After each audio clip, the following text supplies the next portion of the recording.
క్రోధినామ సంవత్సరము, క్రోధినామ సంవత్సరము అమరావతి ఆంధ్ర ప్రాంతాల్లో, క్రోధినామ సంవత్సరం అమరావతి ఆంధ్ర ప్రాంతానికి కొత్త మార్పులకు శ్రీకారము చుట్టే. ఈ నేపథ్యంలో ఈ విశ్వావసు తెలుగు నామ సంవత్సరం, ఈ విశ్వావసు తెలుగు నామ సంవత్సరం కృష్ణా తీర ఆంధ్ర ప్రాంత వైభవాల్లో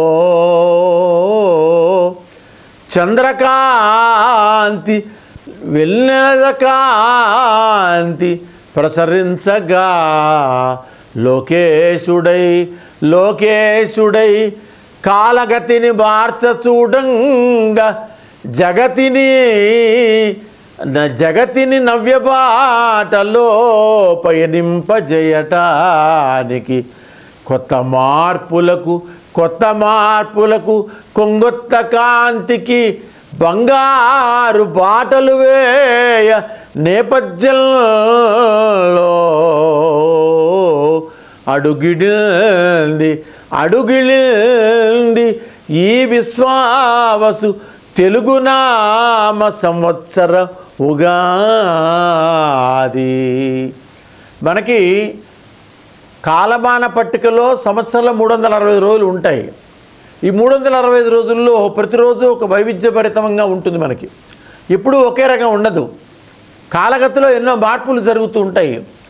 అది సృష్టి సహజమైనటువంటి ఆ పరంపర కొనసాగుతూ ఉంటుంది. కొన్ని వేల సంవత్సరాలుగా, కొన్ని కోట్ల సంవత్సరాలుగా ఈ అనాదిగా భారతీయ సాంస్కృతిక వైభవం ఇలాగే ఆధ్యాత్మిక పరంగా పెను మార్పులకు చోటు చేసుకున్నప్పుడు కూడా, ప్రజల జీవన విధానంలో మార్పులు వస్తున్నప్పటికీ కూడా ఈ సంస్కృతి సంప్రదాయాలు, ఈ ఆచారాలు కొనసాగుతూనే ఉన్నాయి. ఇది మనకు ఋషులు అందించిన అద్భుతమైనటువంటి అవకాశం. మరి 365 రోజుల్లో నిర్ణయించినప్పుడు ఒక్కో సంవత్సరానికి ఒక్కో రకమైన పేరు వస్తుంది. మనం క్రోధినామ సంవత్సరం 35వ సంవత్సరం జరుపుకున్నాం వాటి వరకు.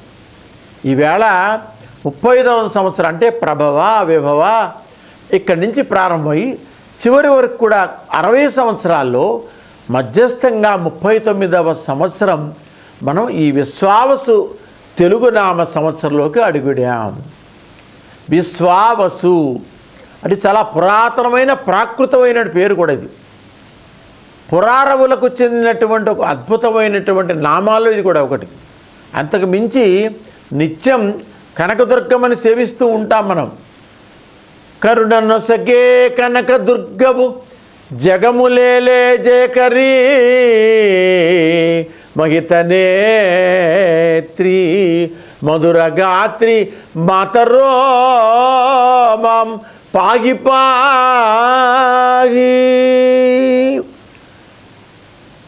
ఆంధ్ర ప్రాంతానికే కాదు, విశ్వవ్యాప్తంగా ఉన్నటువంటి సంస్కృతి సంప్రదాయాలకు ఆధ్యాత్మికత ఉట్టిపడే ఆ గృహాలన్నిటి కూడా ఆరాధ్య దైవం పెద్ద ముత్తైదువు అమ్మలగనయమ్మ ముగురమ్మల మూలపుటమ్మ సురారులమ్మ చాలా పెద్దమ్మని పోతన అన్నారు ఆయన. అలాంటి తల్లి మన కనకదుర్గమ్మ. అమ్మవారిని చూడగల నమస్కారం పెట్టాలనిపిస్తుంది 2 చేతులు ఎత్తి.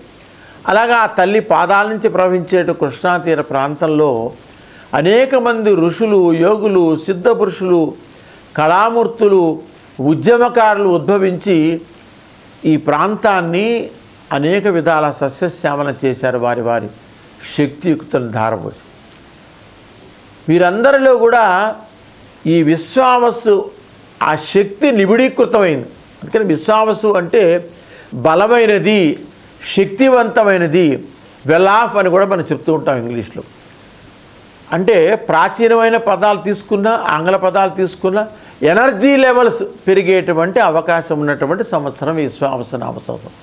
ఇటు ఆధ్యాత్మిక పరంగా తీసుకున్నా, సామాజిక పరంగా తీసుకున్నా, సాంస్కృతిక పరంగా తీసుకున్న, రాజకీయ పరంగా తీసుకున్న, ఉద్యమ పరంగా తీసుకున్న, ఆర్థిక పరంగా తీసుకున్న, విద్యాపరంగా తీసుకున్న, ఏ పరంగా తీసుకున్నా కూడా ఈ విశ్వావసునామ సంవత్సరం మనకి అనేక విధాల ఒక మార్పులకు శ్రీకారం చుట్టేటువంటి సంవత్సరంగా మనం భావించవచ్చు అని చెప్పి పంచాంగకర్త చెప్తూ ఉన్నాం.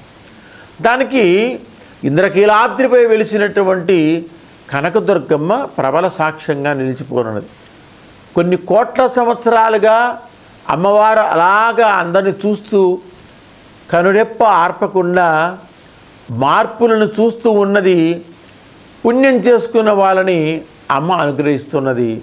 దారి తప్పిన వాళ్ళకి దారి తప్పిన వాళ్ళని అలాగా దారి తప్పకుండా క్రమపద్ధతులు పెడతాను కూడా అమ్మ ప్రయత్నం చేసింది. అనేక మంది రాక్షస అధములను కూడా సంహరించినటువంటి తల్లి అమ్మ ఆ ఇంద్రకీలాద్రిమయ పర్వతం మీద కూర్చొని చూస్తూ ఉంది. అమరావతి ప్రాంతం పూర్వ వైభవం సంతరింప చేయడానికి పాలకులు నడుం కడుతున్నటువంటి తరుణంలో, చంద్రకాంతి మిలమిలా మెరిసిపోయినటువంటి సమయంలో మనకు కొత్త మార్పులకు శ్రీకారం చుట్టేటువంటి సమయం ఆసన్నమైంది. ఇప్పుడైనా సరే చూడండి, పూర్తిగా వ్యవసాయాధారపరితమైనటువంటి మన దేశంలో అనేకమైనటువంటి విప్లవాలు వచ్చి ఉన్నాయి మనకి. ఈ విప్లవాలకు నాంది పలకటానికి ఏం కావాలంటే బలమైనటువంటి శక్తి కావాలి. ఆ బలమైన శక్తి ప్రకృతి నుంచి మనకు లభిస్తూ ఉంటుంది. ఆ బలమైన శక్తి ప్రకృతి మనకు లభించాలంటే ప్రకృతిని పర్యావరణాన్ని ఎప్పుడు పరిరక్షించుకుంటూ ఉండాలి. దానికి ప్రధానంగా ఈ వ్యవసాయం మీద ఆధారపడి జీవనోపాధి కలిగిస్తున్నట్టు అందరం కూడా రైతు బాగుంటే, రైతాంగం ద్వారా బాగుంటే, కర్షకులు బాగుంటే, శ్రామికులు బాగుంటే మనమంతా బాగుంటాం. అవి ఎన్ని పరిశ్రమలు రానిగాక దేశం ఆర్థికంగా ముందుకు తీసుకెళ్లాలనుకున్నది పరితపిస్తున్నటువంటి మన ప్రపంచంలో నెంబర్ 1 ప్లేస్కి తీసుకెళ్ళి ప్రథమ స్థానాన్ని తీసుకెళ్ళాలి. అగ్రరాజ్యాల సరసన అందుకంటే ముందుకు తీసుకెళ్లాలని నిత్యం శ్రమిస్తున్నారు మన గౌరవ ప్రధానమంత్రి నరేంద్ర మోడీ గారు. ఆ మార్గంలోనే గౌరవ ముఖ్యమంత్రి గారు శ్రీ నారా చంద్రబాబు నాయుడు గారు, ఇతర మంత్రివర్గం కూడా కృషి చేస్తూ ఉంది. అంటే దీనికి అంతర్గత మూల కారణం ఏంటంటే మనం పూర్తిగా వ్యవసాయం ప్రధానం నుంచి వచ్చిన వాళ్ళం కాబట్టి ఈ మనం అమరావతి ప్రాంతం కానీ లేదా దేశంలో ఏ ప్రాంతం అయినా కూడా వ్యవసాయం కనుక పక్కగా ఉండాలి. అన్ని ఋతువుల్లో కూడా ఆరుగాలం శ్రమించేటువంటి రైతు చిరునవ్వులు చిందిస్తూ ఉండాలి. గిట్టుబాటు ధరలు కావాలి. తను బాగుంటే కదా మనం అంతా బాగుంటూ ఉంటాం. కాబట్టి ఇలాంటి పరిస్థితులలో ఈ విశ్వావసనామ సంవత్సరంలో అనేక మార్పులు వచ్చేటువంటి అవకాశం ఉందిగా పంచాంగకర్త చెప్తూ ఉంటారు. మనకి ప్రధానంగా ఈ సంవత్సరం రవి బాగా గుర్తుపెట్టుకోవాలి. మనం ఆరోగ్యాన్ని ఇచ్చిన, ఐశ్వర్యం ఇచ్చిన, జ్ఞానైశ్వర్యం ఇచ్చిన, శక్తినిచ్చిన, మనోబలాన్ని ఇచ్చినా కూడా, ధైర్యాన్ని ఇచ్చిన, స్ఫూర్తినిచ్చినా కూడా దానికి ప్రధాన కారకుడు మనం చూడండి 365 రోజుల్లో 300 రోజులు వర్షం వచ్చి ఒక్క క్షణం కూడా సూర్యభగవానుడు కనిపించకపోతే అల్లాడిపోతాం మనం. ఎందుకని ఎంత ఎండైనా భరిస్తాం. అందుకని ఏంటో అది యాదృచ్ఛికంగా ఈ సంవత్సరం ఈ ఉత్తరాయణ పుణ్యకాలం ఆదివారం నాడు భానువారం 30వ తారీఖు రేవతి నక్షత్రం సాయంకాలం 6:30 దాకా రేవతి నక్షత్రం ఉంటుంది. అశ్వని, భరణి, కృత్తిక ఇలాగ మొదలు పెడితే చివరిలో రేవతి నక్షత్రం. అంటే 27 నక్షత్రాలు ఈ 18 రాశులు. 27 నక్షత్రాల్లో చివరి నక్షత్రం రేవతి నక్షత్రం నాడు. ఈ రేవతి నక్షత్రం దాదాపుగా సంపూర్ణంగా ఉంటున్నది. ప్రభాత వేళ నుంచి నిన్న సాయంకాలం నుంచి అంటే 29 సాయంకాలం అమావాస్య అయిపోయిన తర్వాత శనివారం సాయంకాలం రాత్రి నుంచి ఆదివారం సాయంకాలం 6:30 ప్రదోషకాలం వరకు కూడా ఈ రేవతి నక్షత్రం అమితమైన ప్రభావం చూపిస్తుంది. రేవతి నక్షత్రం వేళ అందున భానువారం ఈ విశ్వావస సంవత్సరం తెలుగు సంవత్సరానికి నవనాయకుల్లో అగ్రగణ్యుడిగా రాజుగా రవి రావటం జరుగుతుంది. చాలా ఏళ్ల తర్వాత ఇలా వస్తుంది. ఆ రవి ప్రభావం ఎంతగా ఉంటుందంటే మనలో నిబిడీకృతమైన ఏదన్నా శక్తి ఉంటే దాన్ని ఆయన బయటకు తీసుకొని వస్తాడు. అనారోగ్యాలను పోగొడుతూ ఉంటాడు. కానీ మనం కనుక సూర్యరశ్మి తగలకుండా శరీరాన్ని ఉంచుకుంటే ఏమైపోతే శరీరం పాడుతుంది. ఇది హెచ్చరిక చేస్తూ ఉండడానికి కూడా ఇలా వచ్చింది. అందున రవి ప్రభావం అత్యధికంగా ఉండేటువంటి అవకాశం. సహజంగా తెలుగు సంవత్సరం ఎప్పుడు కూడా చైత్రమాసం ఎండాకాలంలో వస్తుంది మనకి. ఇంకా విశేషం ఏంటి, ఇంకో పక్క శ్రీరాముని 6వ తారీఖు శ్రీరామ వస్తూ ఉంది, 11వ తారీఖు ఒంటిమిట్ట కళ్యాణోత్సవాలు వస్తూ ఉన్నాయి. ఈ నడుమ ఈ నేపథ్యంలో రవి ప్రభావం ఈ సంవత్సరం అంతా అత్యంత కీలకంగా ఉండబోతున్నటువంటి సమయం. కృష్ణశాస్త్రి కవితల ఒయ్యారాలొలకబోస్తూ ఘంటసాల పాటల హృదయాలను దోచేస్తూ మల్లెపూల గుమగుమలతో మందిని మత్తెక్కిస్తూ. నిజంగా ఈ తెలుగు సంవత్సరం వచ్చే సమయానికి మల్లెపూలు ఎక్కడ పట్టినా బ్రహ్మాండంగా గుమగుమలతో విలసిస్తుంది. భగవంతుడు కైంకర్యంకి ప్రధానంగా ఉపయోగించిన మల్లెపూలు. అలాగే మన ఆడబిడ్డలు చక్క ఇంటికి వెళ్ళినా కూడా మల్లెపూలు పెట్టుకోవడం చాలా అందంగా ఉంటారు. మల్లెపూల గుమగుమలతో మందిని మత్తెక్కిస్తూ తెలుగింటి ఆడపడుచులా కనువిందుగా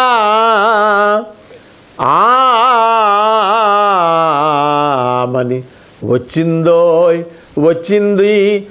వచ్చింది తెలుగు ఉగాది విశ్వావసు నామ సంవత్సరమై వచ్చింది కృష్ణశాస్త్రి కవితల ఘంటసాల పాటల. తెలుగు ఉగాది అంటేనే ఒక అద్భుతమైనటువంటి దృశ్యాన్ని మనం ఆవిష్కరించుకుంటుంటాం. ఒక సామాజిక పరంగా తీసుకున్నా, సాంస్కృతిక పరంగా తీసుకున్నా, సాహిత్య పరంగా తీసుకున్నా, ఏ పరంగా తీసుకున్నా కూడా ఈ తెలుగు ఉగాది అద్భుతమైనటువంటి అనేక విషయాల్ని మనకు కళ్ళ కట్టినట్టు దృశ్యకావ్యంలాగా చూపించబోతున్న తరుణంలో సిటీ కేబుల్ ఒక ప్రత్యేక కార్యక్రమాన్ని ప్రతి సంవత్సరం రూపొందిస్తూ ప్రసారం చేస్తుంది. దాంట్లో భాగంగా ఈ విశ్వావసు తెలుగు ఉగాది వైభవం మనం ఎలాంటి జాగ్రత్తలు తీసుకోవాలి, ఇది ప్రధాన అంశం. మనం ప్రకృతిని పర్యావరణాన్ని పరిరక్షించినంత కాలం పరమాత్మ అనుగ్రహించిన ఈ జీవితం జాగ్రత్తగా ఉంటుంది. మనం గతంలో చూసాం 2019 ఎటువంటి ప్రమాదం ఎదురు ప్రపంచం అల్లాడిపోయింది. ఏ వైద్యం కూడా పనిచేయాలి. లక్షలాది మంది వెళ్ళిపోయారు, కనుమరుగే వెళ్ళిపోయారు. ఎందువలన అంటే దైవఘటన అంటే అందువలనే ప్రకృతిని మనం కాలు రాశాం కాబట్టి. ఇప్పుడు కూడా అదే గుర్తుపెట్టుకోవాలి ప్రతి వాళ్ళు కూడా. ఈ సంవత్సరం రవి నవనాయకులకి అధిపతి అయినటువంటి రాజుగా ఉన్నాడు. అందుకని ప్రతి వాళ్ళు గుర్తుపెట్టుకోండి. గతంలో చేసినా చెప్పినా సాక్షాత్ అగస్త్య మహాముని, ఋషిలోక ఆరాధ్యుడైనటువంటి మహర్షులలో అగ్రగణ్యుడు శ్రీ అగస్త్య మహాముని మనకు ఆదిత్య స్తోత్రాన్ని అనుగ్రహిస్తే, దశకంఠ మహాముని మనకి ఒక 2 లైన్లు అద్భుతమైనటువంటి లైన్ చెప్పాడు. మా కరోనా సమయంలో కూడా చెప్పుకున్న ప్రధానంగా రవిని ప్రస్తుతించే అవకాశం ఈ సంవత్సరం ఒకవేళ గతంలో మర్చిపోయినా కూడా గుర్తుపెట్టుకోండి. ఈ శ్లోకం సిటీకి ప్రత్యేకంగా ప్రసారం చేస్తే కార్యక్రమం. అరుణాయ శరణ్యాయ కరుణారస సింధవే అపార బల పరాక్రమాయ ఆర్తభక్త జన రక్షకాయ నీలలోహితాయ ఆదిత్యాయ నమోస్తుతే అరుణాయ శరణ్యాయ. అభిషేక ప్రియో ఈశ్వర, అలంకార ప్రియో విష్ణు, నమస్కార ప్రియో భాస్కర. ఏం పైసా ఖర్చు లేదు ఆయనకి. కాస్త నువ్వు పొద్దున్నే లేచి పాప ఆయన మనం లేపుతాడు. లేవయ్యా, నేను ఎప్పుడో వచ్చానా, నాకు అసలు అస్తమయం లేదు, అన్నీ ఉదయాలే, లేవయ్యా బాబు, లే లే లే లే అని లేపుతుండే కిటికీలోంచి అలా వస్తే అమ్మా ఇప్పుడు లేవలేనమ్మా ఇంకెందుకు లేము. అలా కాదు, లేవాలి. పొద్దున్న లేచి కాలకృత్యాలు తీర్చుకొని నువ్వు ఆ సూర్యభగవాను నమస్కరించి చేతిలో నీళ్లు పోసుకొని అర్ఘ్యమిచ్చి, నాయన ఇంత భాగ్యం కల్పించావు, నీకు మేమే ఇవ్వగలుగుతాం. ఆయన టీఏ లేదు, డిఏ లేదు, జీతపత్యాలు లేవు, అలవెన్స్ లేవు, స్ట్రైకులు లేవు, ధర్నాలు లేవు, కోరికలు లేవు, ఏం లేవు సూర్యచంద్రుడు ఇద్దరికి. మనల్ని తల్లిదండ్రుల కన్నా కూడా మిన్నగా 24 గంటలు 365 రోజులు మన అలాగా చక్కగా చిక్కగా వెచ్చగా మెచ్చగా కాపాడుతూ ఉన్నటువంటి ఆ సూర్యచంద్రులు ఇద్దరికి కూడా శిరస్సు వంచి మన ప్రణామాలు చేయాల్సిన అవసరం. మరి ఈ సంవత్సరం రవి ప్రభావం అత్యంత అధికంగా ఉంది. అందుకనే పంచాంగం మనం తెలుసుకోవాల్సిన పంచాంగం అంటే ఏంటి? పంచాంగం అంటే పంచగడు తిరుగుతున్నాడు కదా అర్థం. అక్కడ పంచాంగం అంటే 5 అవయవాలు కలిగితే, అంటే 5 పార్ట్లు కలది అని అర్థం. ఒకటి తిథి, వారము, నక్షత్రము, యోగము, కరణం. ఇది పంచాంగం అవుతుంది. తిథి, వారం, నక్షత్రం, యోగం, కరణం కలిస్తే ఇది పంచాంగం. ఇది అందుకని పంచాంగం మనం ఏం చేస్తుంది? ఇప్పుడు మనకు బోల్డ్ మెసేజ్లు వస్తూ ఉన్నాయి. లేటెస్ట్గా మాయ ఫోన్లు ఉన్నాయి కాబట్టి వాట్సాప్లు వచ్చినాయి, లేటెస్ట్ ఫోన్లు వచ్చినాయి. నివసించడానికి హెచ్చరికలు చేసి జాగ్రత్తగా ఉండండి బాబు, ప్రభుత్వం అనేక శాఖలు మనం హెచ్చరిస్తూ ఉంటాయి. అలాగా అసలు ఇవన్నీ లేని రోజు నుంచి కూడా పంచాంగకర్తలు కొన్ని వేల సంవత్సరాల నుంచి కూడా మీరు చూడండి, ఇంత టెక్నాలజీ డెవలప్ అయినా కూడా బలాని నక్షత్రం, బలాని తిథి, బలాని వారం, రావుకాలం, యమగండం, దుర్ముహూర్తం, ఇదిగో ఇది బలాని శుభముహూర్తం, ఇది అభిజిత్ లగ్నం, ఇలా చెప్పినటువంటిది ఏకైకది పంచాంగం మాత్రమే. కాబట్టి సంపూర్ణంగా నిర్దేశించినటువంటి ఈ పంచాంగంలో మనకి ఈ 5 అంగాల ద్వారా అనేక విషయాలు తెలుస్తున్నాయి. ఈ సంవత్సరం మనకి సూర్యభగవానుడు రాజు అయినాడు నవనాయకుల్లో. రాజు ఆయన చూడండి 5 పోర్ట్ఫోలియోలు ఉన్నాయి. కొంతమంది పోర్ట్ఫోలియో ఇవ్వలేదని గొడవ పెడుతున్నారు అన్ని రాష్ట్రాల్లో కూడా. కానీ ఆ పోర్ట్ఫోలియోలు చిత్తశుద్ధితో చేసేటువంటి వాడు కోట్ల సంవత్సరాలుగా అగ్రగణ్యుడు మన సూర్యభగవానుడు, అలాగే చంద్రభగవానుడు. ఈ సంవత్సరం రాజు, సేనాధిపతి, అర్ఘ్యాధిపతి, మేఘాధిపతి 4 ఇంపార్టెంట్ పోర్ట్ఫోలియోస్ కూడా ఆయన దగ్గర పెట్టుకున్నాడు. ఆయన పోనీ ఎవరి దగ్గర లంచం తీసుకునే అవకాశం ఉందా? అవినీతి పాల్పడే అవకాశం ఉందా? ఏదైనా ప్రత్యేకమైన ఎంట్రన్స్ ఉందా? స్పెషల్ దర్శనం ఉందా? రికమెండ్ ఏం లేదు ఆయనకి. డైరెక్ట్గా నువ్వు ఎంత పుణ్యం చేసుకుంటే అంత. పొద్దున్న లేచి నీ కాలకృత్యాలు చేసుకొని జాగ్రత్తగా నువ్వు స్నానం చేసి నీ శరీరాన్ని నువ్వు జాగ్రత్తగా ఉంటే, నీ పరిసరాలను జాగ్రత్తగా ఉంచుకుంటే ఆయన నిజంగా నువ్వు ఇచ్చేటువంటి గురుదక్షిణ అదే అని. కాబట్టి ఈ 4 ఇంపార్టెంట్ శాఖలు, అంటే 4 ముఖ్యమైన శాఖలు, సేనాధిపతి, అర్ఘ్యాధిపతి, రాజు, మేఘాధిపతి, ఈ 4 ఆయన వ్యవహరిస్తూ ఉన్నాడు. అలాగే మంత్రి చంద్రుడు, పూర్వ సస్యాధిపతి బృహస్పతి అయినాడు గురువు, అపర సస్యాధిపతి అంటే ధాన్యాధిపతి కుజుడు అయినాడు, రసాధిపతి శని మరియు నీరసాధిపతి బుధుడు. రాజాది నవనాయకులలో 6 పాపులు, 3 శుభులైనారు. పగటి కాలం ముందు సూర్యుడు ఆర్ద్రా నక్షత్రం ప్రవేశించే వేళ ధనధాన్యాలకు ధరలు పెరుగుతూ ఉంటాయి. ఈ సంవత్సరం విపరీతంగా ధరలు పెరిగే అవకాశం స్పష్టంగా కనిపిస్తూ ఉందని పంచాంగం చెప్తుంది. కాబట్టి సస్యాలకు అవసరమైన వృష్టి కలుగుతుంది. పశుపాలకాధిపత్యులకు యమునికి వచ్చుటకే పాడి పంటలపై శ్రద్ధ తక్కువ అవుతుంది. మారిపోయిందంతా. ఏంటంటే ఏం పండిస్తాం, గిట్టుబాటు ధరలు లేదు, మనకు అసలే కూలీలు దొరకట్లేదు, వారు దొరకట్లేదు, ఇవన్నీ జరుగుతాయింది. మనం ఏం చేయాలి? నిధిలో ఉన్న రోజుల్లో పాపం పండించడానికి కూడా రైతులు నానా అవస్థ పడుతూ ఉన్నారు. అందుకని అది కూడా తగ్గిపోయే అవకాశం ఉందని చెప్పేసి పశుపాలక ఆధిపత్యం యమునికి వచ్చటం అంటే పాడి పంటలపై శ్రద్ధ తక్కువ అవుతుంది. 2 తుమ్ముల వర్షం, 9 భాగాలు పర్వతాలపైన, 9 భాగాలు సముద్రాలందు, 2 భాగాలు భూమిపైన కొట్టేటువంటి వర్షం కొట్టే అవకాశం. అంటే వర్షపాతం దాదాపుగా భూమి మీద పడేటువంటి అవకాశం తక్కువ అవుతూ ఉంది. వీటన్నిటి తోడు అనకూడదు కానీ అవసరం ఉన్నా లేకపోయినా గ్రామీణ ప్రాంతాలలో జనాభా ఎక్కువైపోతే కాదంటలేదు, విపరీతంగా అపార్ట్మెంట్ పెరిగిపోతాను. I don't want criticize of anybody. ఉండాలి, హౌసెస్ ఉండాలి, పెరగాలి, కావాలి, జనాభా పెరుగుతాను. విపరీతంగా పెరిగిపోవటం వల్ల ఏమైపోతూ ఉందంటే కింద భూమిలో ఉన్నటువంటి నీటి శాతం బాగా తక్కువైపోతూ ఉంది. రాను రాను నీటి ఉన్నటువంటి నిల్వలు తగ్గిపోతే మనిషికి ఉన్నటువంటి ఆ విలువలు కూడా తగ్గిపోతాయి. ఎప్పుడైతే ఆహారంతో పాటు నీరు కూడా చాలా అవసరం కదా. మనం we're ready to destroy all the nature has given everything for us, but we're not utilising properly. ప్రకృతి మనకి ఇచ్చేటువంటి అన్ని వనరులు కూడా దాదాపుగా మనమే నాశనం చేస్తూ ఉన్నాం. మరి విపరీతంగా అలా పెరిగిపోవటం వల్ల ఏమైపోతూ ఉందంటే సహజ నీటి వనరులు తక్కువైపోతూ ఉంటే ఇంకెలాగా, దాంతోపాటు మరి వర్షాలు తక్కువైపోతాయి. వర్షాలు తక్కువైపోతే రైతులు పాపం పంటలు పండించలేదు. ఎప్పుడైనా సరే గుర్తుపెట్టుకోవాలి, ఏ దేశమైనా సరే, ముఖ్యంగా ఈవెన్ అంత విశాలమైన దేశమైన అమెరికాలో కానీ అక్కడ కూడా పంటలు పండించగలిగితేనే ఇదిగా ఉంటుంది. మనం కూడా అంతే. చాలా సంవత్సరాలుగా భారతదేశం అంటేనే పూర్తిగా వర్షాభావ ప్రాంతంతో కూడిన వ్యవసాయాధారిత దేశం. ఇప్పటికీ 75% అలాగే ఆధారపడి జీవిస్తూ ఉన్నాం.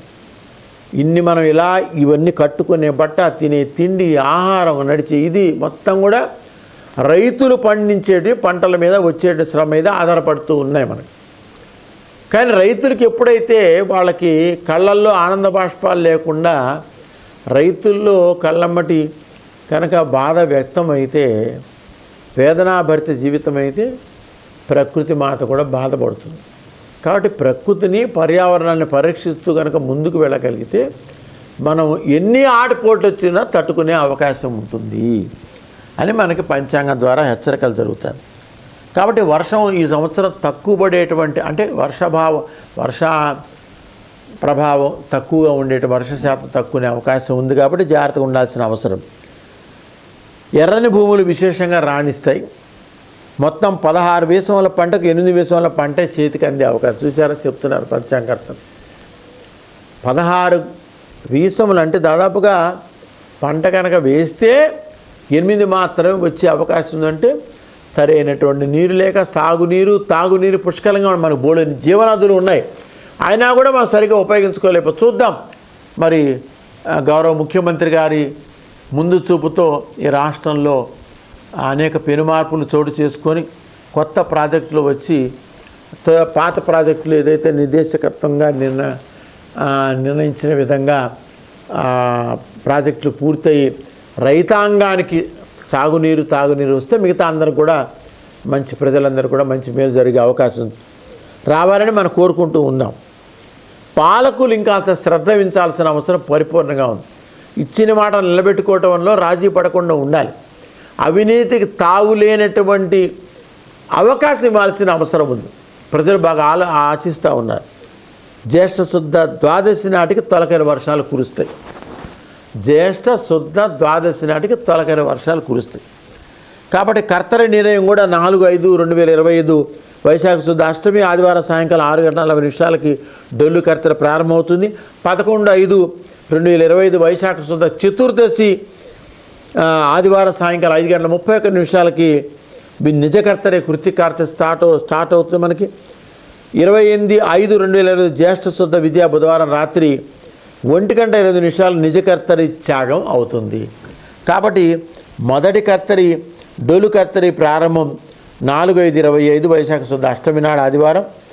రెండోది 11/25 వైశాఖ శుద్ధ చతుర్దశి ఆదివారం సాయంకాలం 5:30 నిజకర్తరి కృతికార్త మనకి ప్రారంభమవుతుంది. నిజకర్తరి త్యాగం 28/5/25 జ్యేష్ఠ శుద్ధ విధియ నాడు బుధవారం రాత్రితో 5. కాబట్టి ఇవన్నీ అలా ఆలోచిస్తూ ఉంటే మనకి ఈ నవనాయకులు మనని సంపూర్ణంగా మనం నడిపించేటువంటి అవకాశం ఉంది. మరి మంత్రి రాజు మనం చెప్పుకున్న పాలకులకు పరస్పర విరోధం వచ్చే అవకాశం ఉంది. విరోధం, అల్పవృష్టి, ప్రజలకు ప్రభువులకు వలన శస్త్రం వలన భయం కలుగుతుంది. అగ్ని బాధలు ఉండే అవకాశం ఉంది. ముఖ్యంగా చోరుల భయం ఎక్కువ వస్తే నిత్యం మనని అలర్ట్ చేసేటువంటి శాంతి భద్రతలు కాపాడటంలో శ్రమిస్తున్నటువంటి పోలీసు శాఖ మరింత అప్రమత్తంగా ఉండాల్సిన అవసరం ఉంది. ఈ సంవత్సరం ఎక్కువగా చోర భయం కలిగేటువంటి దొంగతనాలు జరిగే అవకాశం ఉందన్నట్టుగా పంచాంగం చెప్తా ఉంది. పంచాంగకర్తలు వ్యక్తులను ఎప్పుడూ దృష్టి పెట్టుకొని రాయరు, చాలామంది పొరపాటు పడతారు. పంచాంగకర్తలు రాసేటువంటి భూత, భవిష్యత్తు, వర్తమాన కాలాల్లో ప్రజలకు సామాజికంగా మేలు జరగాలి, ప్రధానంగా దేశంలో మనందరికీ, ప్రపంచవ్యాప్తంగా ఉన్న ప్రతి మానవాళికి, ప్రకృతికి మేలు జరగాలి అని ఆలోచించి భవిష్యత్ దర్శనం చేస్తూ కూడా పంచాంగకర్తలు పంచాంగాన్ని రూపొందించడం జరుగుతుంది తప్ప వ్యక్తులను దృష్టిలో పెట్టి కాదని చెప్పి గుర్తుపెట్టుకోవచ్చుగా చెప్తా ఉన్నాం. ఇప్పుడు మనం మంచి పరిపాలన కోరుకుంటూ ఉన్నాం. రాష్ట్రానికి మంచి పరిపాలన అందించేటువంటి అవకాశం ప్రజలు ఇచ్చారు కాబట్టి పాలకులు మంచి పరిపాలన అందించి ఇచ్చిన మాట నిలబెట్టుకుంటూ రాష్ట్రం అన్ని విధాల సస్యశ్యామలం కావాల్సిన అవసరం ఉంది. ఇది ప్రధాన అంశం.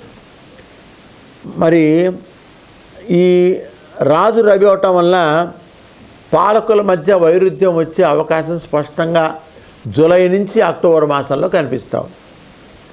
అల్పవృష్టి దేశంలో కేవలం మన రాష్ట్రంలో మాత్రమే కాదు, దేశంలో అనేక ప్రాంతాలు అనేక రకాల ప్రభుత్వాలు ఉన్నాయి. ప్రభుత్వాల మధ్య వాళ్ళలో పాలకుల మధ్య వాళ్ళలో అంతర్వైక వైషమ్యాలు వచ్చేటువంటి ఒక్కొక్క రాష్ట్రంలో 3 కూటమిగా ఉన్నాయి, ఇంకో చోట 2 ఉన్నాయి, ఇంకో చోట 8 పార్టీలు కూడా ఉన్నాయి. పాలకుల్లో చిత్తశుద్ధి కనుక లోపిస్తే వైరుధ్యం వస్తుంది, ప్రజలు ఇబ్బంది పడే అవకాశం ఉందని చెప్పి పంచాంగం స్పష్టంగా చెప్తాం.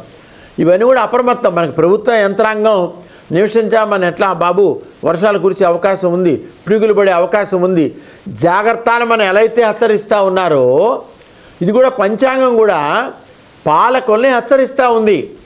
మీరు సరైన పరిపాలన అందించండి, మాకు మేలు చేయండి, మీరు శాశ్వతంగా ప్రజల హృదయాలు ఉండిపోతారని చెప్పడం కోసం మరి మంచి మా కార్యక్రమాలు మంచి ప్రాజెక్టులు అందించండి. రైతులు, రైతాంగం, శ్రామికులు, కూలీలు, ప్రజలు, మధ్యతరగతి వారు, అల్పాదాయ వర్గాల విభిన్న వర్గాలందరికీ కూడా మేలు జరిగేటువంటి ప్రణాళికలు రూపొందించండి అని కేవలం పథకాలు మాత్రమే కాదు, శాశ్వతంగా మేలు చేసే ప్రక్రియలు కూడా ప్రజలకు అందించాల్సిన అవసరం ఉందిగా ఎక్కువ మంది ప్రజానికం కోరుతూ ఉన్నారు.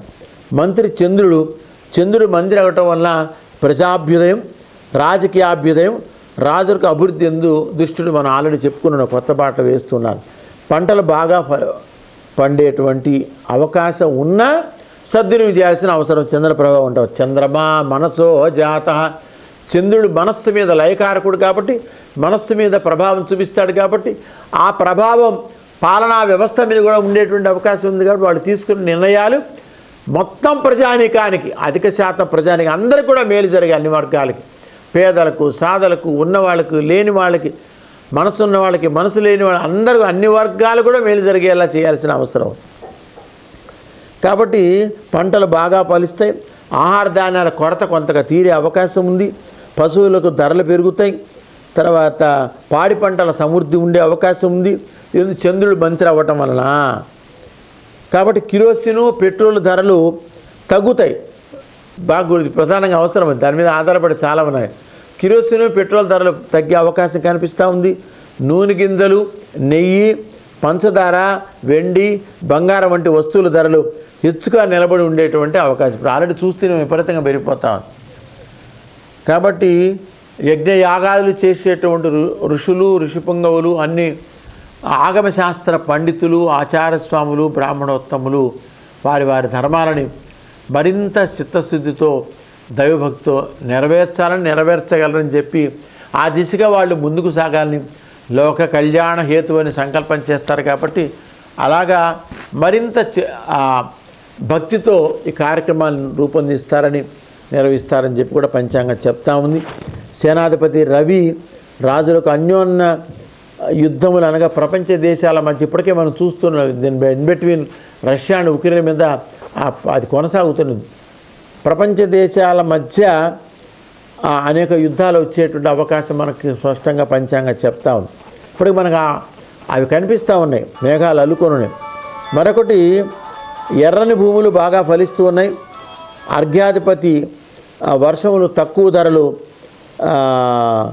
వర్షాలు తక్కువగా ఉంటాయి, ధరలు హెచ్చుగా ఉంటాయి. మనం ఇందాక చెప్పుకున్నాం ఏమని, వర్షాలు చాలా తక్కువ ఉండే అవకాశం ఉంది.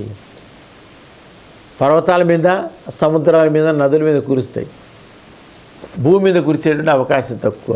ఎక్కడ పట్టినా ఆకాశహారి మేళ ఆకాశాన్ని దాటిపోతూ ఉన్నాయి. మరి కొంత తగ్గాల్సిన అవసరం ఉంది. నీటి నిల్వలు పెరిగేటువంటి అవకాశం కల్పించగలిగితే మాత్రమే నీరు పల్ల మెరుగు నిజము దేవుడెరుగు అని చెప్పారు మనకి. ఆ నీరు పల్లంగా వెళ్ళే అవకాశం ఇవ్వాలి. నీరు నిలవడానికి అవకాశం ఇవ్వకపోతుంటే అది అభివృద్ధి అంటే నీటికి కూడా అవకాశం ఇవ్వాల్సిన అవసరం. అది ఉంటేగా మనం అంతా ప్రధానంగా ఈ వేసవి కాలంలో మామూలు మానవ శరీరం తో ఉన్నవాళ్ళు 16 గ్లాసులు నీళ్లు తీసుకోవాలి. Human body required more than 4 litres of water. రోజు కనీసం 4 లీటర్ వాడదు. అంటే 1 లీటర్ 4 గ్లాసులు అయితే 16 గ్లాసులు 4 లీటర్. అసలు వాటర్ ఎదరకపోతే ఏం చేయాలి మనం? కాబట్టి వీటన్నింటి కూడా ఆలోచించాల్సిన, అన్ని వర్గాల వాళ్ళు ఆలోచించాల్సిన అవసరం. ఎర్రని ధాన్యాలు, గులాబీ రంగులు మొదలైనవి హెచ్చుగా ఉంటే రాజకీయ పరివర్తన, పరిస్థితులు మార్పు వచ్చే అవకాశం. మేఘాధిపతి రవి, ఖండ వృష్టి, పంటలు తక్కువ, ఎర్రని భూములు, ఎర్రని ధాన్యం బాగా ఫలిస్తూ ఉంటుంది. ప్రజలు భయభ్రాంతులు కూలే అవకాశం ఉంది. విపరీతంగా చోర భయం కలిగే అవకాశం ఉన్నట్టుగా పంచాంగం చెప్తాం. పూర్వ సస్యాధిపతి గురుడై ఉన్నాడు, బృహస్పతి ఉన్నాడు. గురుడు పూర్వ సస్యాధిపతి వలన పచ్చని భూములు, పచ్చని ధాన్యములు బాగా ఫలిస్తాయి. ఇందాకేమో మేఘాధిపతి రవ్వటం వలన ఖండ వృష్టి, ఎర్రని భూములు, ఎర్రని ధాన్యం పడి గోధుమలు బాగా పండే అవకాశం. ఇక్కడ ఎవలు, గోధుమలు, శనగలు, పచ్చజొన్నలు, పెసలు, ఉలవలు బాగా ఫలిస్తాయి. ఆయా వ్యాపార రంగాల వాళ్ళకి బాగానే ఉంటుంది ఆ లెక్కన. ప్రతి చర్మము, వెండి, బంగారం, వేరుశెనగ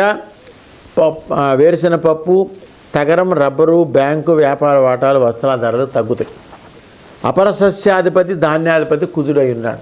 మీరు గుర్తుపెట్టుకోండి, ఎక్కడైనా బాగా యాక్సిడెంట్లు జరుగుతున్నా అది ఏ ప్రమాదం కావచ్చు, కుజ ప్రభావం తీవ్రంగా ఉంటేనే. ఆయన శాంతి జరగాల్సిన అవసరం. ఆ కుజుడు మల్లుగల ఆయన అపర సస్యాధిపతి ధాన్యాధిపతి సంవత్సరం కుజుడవటం వల్ల ఆయన కూడా పాపం మంచిగా మేలు చేస్తూనే ఉంటాడు. మల్లుగల ధాన్యములు, కందులు, బొబ్బర్లు, మిర్చి, వేరుశెనగ, ఎర్రని ధాన్యాలు, ఎర్రని భూములు ఫలిస్తాయి. తర్వాత బెల్లము, పందార, నెయ్యి, నూనె గింజలు, నూనెలు, వేరుశెనగ, ఆముదం ధరలు పెరుగుతాయి. ఇప్పటికే నూనె ధరలు పెరుగుతుంది, చాలా రేటు పెరిగింది, కొనడానికి కూడా కష్టంగా ఉంది. అంటే పేద సాధలు అందరూ ఒకే రకంగా ఉండరు. అల్పాదాయ వర్గాలు, ఉన్నతాదాయ వర్గాల్లో కూడా ఇబ్బందులు పడేవాళ్ళు చాలామంది ఉన్నారు. 100 ఎకరాల భూమిని కూడా పంటల పండగ నానా అవస్థ పడేటువంటి చాలామంది ఉన్నారు. కోటీశ్వరులు అనుకుంటూ ఉంటా, 10 100 ఎకరాలున్నా 1000 ఎకరాలున్నా ఏం ఉపయోగం లేదు. అలాగా వాళ్ళని కూడా కనిపెట్టుకొని నడవాల్సిన అవసరం ఉందంటే. కాబట్టి పూర్తిగా మనం ప్రతి ఒక్కరు కూడా సామాజికమైన ఆలోచనతో ఉండగలగాలి. పాలకులు, ప్రజలు అందరూ భాగస్వామ్యంలో ఒక తీరును వెళ్లాల్సిన అవసరం ఉంది. అపరధాన్యాలకు మంచి ధరలు లభిస్తాయి. రసాధిపతి శని నువ్వులు, మినుములు, ఉలవలు మొదలైనవి నల్ల ధాన్యాలు, నల్ల భూమి ఎందు ఫలిస్తాయి. నీరసాధిపతి బుధుడైనాడు. చిత్ర వస్త్రాలు, అద్దకం, వస్త్రములు, శంఖములు, చందనము, సుగంధద్రవ్యాలతో ధరలు కొంత తగ్గి నిలబడి ఉంటాయి. రకరకాల అంటే చేనేత వస్త్రాలకి న్యాయంగా ధరలు పెరగాల్సిన అవసరం ఉంది. పాపం దాని మీద ఆధారపడి చేనేత కార్మికులు చాలా సంవత్సరాలకు ఎదుగుతున్నారు. వాడిని న్యాయంగా మన గౌరవ ప్రధానమంత్రి కూడా చెప్తూ ఉన్నారు. జాతిపిత మహాత్మా గాంధీ కానీ ఆ రోజుల్లో నాయకులందరూ కూడా ఖాదీ వస్త్రాలను ప్రోత్సహించారు, వాళ్ళు స్వయంగా కట్టుకొని. మనం కూడా ఈ ఖాదీ వస్త్రాల్ని మనం గ్రామీణ చేతి వృత్తి కళాకారులను ప్రోత్సహించాల్సిన అవసరం ఉంది. ఆ వ్యవస్థకి మళ్ళా కొత్త రూపులు సంత చేయాల్సిన అవసరం. ఇట్లాగా ఇవన్నీ కూడా కలిస్తే ముందుకు వెళ్ళగలిగితే మనకి కొంత మేలు జరిగే అవకాశం ఉంది. రాష్ట్రం బాగుండాలి, ముఖ్యంగా మనం బాగుండాలి, మనతో పాటు మన బాగుండాలి, మన పక్క వాళ్ళు బాగుండాలి, మన ప్రాంతం వాళ్ళు బాగుండాలి, మన రాష్ట్రం బాగుండాలి, పక్క రాష్ట్రాలు బాగుండాలి, దేశం బాగుండాలి, విశ్వమంతా కళకళలాడుతూ ఉండాలంటే ప్రకృతి పర్యావరణానికి ఎవరు చేతనంతర వాళ్ళు పరీక్షించడానికి ముందు నడుము కట్టగలిగితే, రైతులు బాగుంటే మొత్తం వ్యవస్థ అంతా బాగుంటుంది. ఇది దృష్టిలో పెట్టుకొని ముందుకు సాగాల్సిన అవసరం ఉందిగా మన పంచాంగం మనం హెచ్చరిస్తాం. ఈ సంవత్సరం మనకి సూర్యగ్రహణాలు లేవు, అది గుర్తుపెట్టుకోండి. ఈ విశ్వావసనామ సంవత్సరంలో మన దేశంలో ముఖ్యంగా మన దేశానికి సంబంధించి అయితే ఈ ఉత్తరాయణ పుణ్యకాలం నుంచి చివరి దాకా మొదలు పెట్టుకుంటే ఈ సంవత్సరం అంతా 360 తెలుగు సంవత్సరాది ప్రారంభంలో తెలుగు సంవత్సరాలు వచ్చేసే వరకు, అంటే మార్చి టు మార్చి, ఏప్రిల్ టు మార్చి, ఈ సంవత్సరం మార్చి చైత్రశుద్ధ పాడ్యమి రేవతి నక్షత్రం పూర్తిగా ఉన్న వేళ ఆదివారం నాడు భానువారం రవి రాజు అవ్వటం వల్ల ఈ విశ్వావస సంవత్సరానికి ఒక నవీన ఆధ్యాత్మిక కాంతి వెలుగొందేటువంటి అవకాశం ఉంది. సూర్యగ్రహణం లేదు, విశేషం అది మనం బాగా గమనించాలి. అయితే 2 చంద్రగ్రహణాలు ఉన్నాయి భారతదేశంలో. ఈ సంవత్సరం కనిపించేటువంటి సూర్యగ్రహణం ఎక్కడ లేదు. చంద్రగ్రహణాలు 2 ఉన్నాయి. మొదటి చంద్రగ్రహణం 7, 9, 25 ఆదివారం రాత్రి మనకి ఇది చంద్రగ్రహణం ఉంది. సంపూర్ణ చంద్రగ్రహణం మళ్ళీ మనకి కనిపించే ఒక రెండవ చంద్రగ్రహణం 3/3/2026 మంగళవారం సాయంత్రం పాక్షికంగా అతి సూక్ష్మంగా కనపడే చంద్రగ్రహణం. రేపు మనకి ఈ విశ్వావసనామ సంవత్సరంలో సూక్ష్మ చంద్రోదయం కలుగుతుంది. అలాగా అంటే ఇన్ని విధాల మనకి ప్రయోజనాన్ని చేకూర్చేటువంటి ఈ విశ్వావసనామ సంవత్సరంలో మనకి ఒకే ఒక నది అత్యంత శక్తిమై జ్ఞానాన్ని ఇస్తుంది, జ్ఞానచక్షులు విక్షింపజేయడానికి దోహదం చేస్తుంది. అదే మహాసరస్వతి నదికి పుష్కరం వస్తాం. 15/5/2025 ప్రారంభమైనాయి. 26/5/2025 వరకు దాదాపుగా 12 రోజుల పాటు అంటే ఈ నదికి పుష్కరాలు వస్తాయి. ఆ నది ఎక్కడుందంటే ఉత్తరప్రదేశ్ రాష్ట్రంలో భీంపూర్లో ఈ మహాసరస్వతి నది ఉంది. నేను దాకా మహాకుంభమేళా బ్రహ్మాండంగా జరుపుకున్నాం. దాదాపుగా 60 కోట్ల మంది విశ్వవ్యాప్తంగా ఉన్నట్టు అన్ని దేశాలకు సంబంధించిన వాళ్ళు వచ్చి మహాకుంభమేళాలో చిన్న చిన్న సంఘటనలు జరిగాయి కొన్ని. కానీ మహాకుంభమేళాలో ఒక భారతీయ ఆధ్యాత్మిక పుష్కర వైభవం మరొక మారు స్పష్టంగా మనకు గోచరించింది, ప్రపంచ రికార్డు సృష్టించింది. అలాగా మరి సరస్వతి నది ఉత్తరప్రదేశ్లో ఉంది. రాష్ట్రంలో భీంపూర్లో ఉన్న సరస్వతి నది ఇది హరిద్వార్ నుండి భీంపూర్కి వెళ్ళాలి. ఆ నదికి మహాసరస్వతి నదికి ఈ సంవత్సరం 15/5/2025 వైశాఖ శుద్ధ ద్వితీయ బుధవారం రాత్రి 10:35 దేవగురుడు బృహస్పతి మిథున రాశిలో ప్రవేశించడం వల్ల, ఈ ప్రవేశం రాత్రి కావడం వల్ల సరస్వతి నది పుష్కరంలో మరోజు తెల్లవారుజామున అంటే 15/5/2025 గురువారం సూర్యోదయం పూర్వక నుండి సరస్వతి నదికి పుష్కరాలు ప్రారంభమవుతాయి. ఇది ఈ సంవత్సరం మనం తెలుసుకోవాల్సిన అవసరం ఉంది. మరి గుర్తుపెట్టుకోండి, ప్రతి ఒక్కరు కూడా ఎవరికి వాళ్ళు చేతనైనంత రీతుల్లో ఈ రాశి ప్రభావం ఉన్నా, గ్రహాల ప్రభావం ఉన్నా, లేకపోతే ఇంకో ప్రభావం ఉన్నా మానవుడు మాధవుడుగా మహనీయుడుగా తనకు తాను తీర్చిదిద్దబడి మరి పరమేశ్వరుడు ప్రసాదించినటువంటి ఈ జీవితం ఆనందప్రదంగా కావడానికి, రోగభ్రష్టం కాకుండా ఆరోగ్యవంతంగా ఉండటానికి హెచ్చరికలు జారీకి చేస్తూ ఈ విశ్వావసనామ సంవత్సరం మనకి మేలు చేయటానికి పంచాంగం ద్వారా అనేకమైనటువంటి సలహాలు సూచనలు ఇచ్చింది.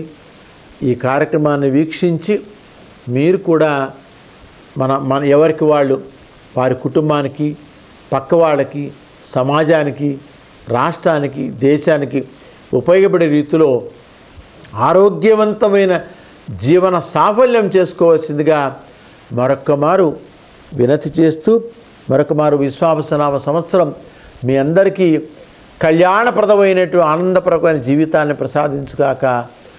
ఓం నమో వెంకటేశాయ. గోవింద.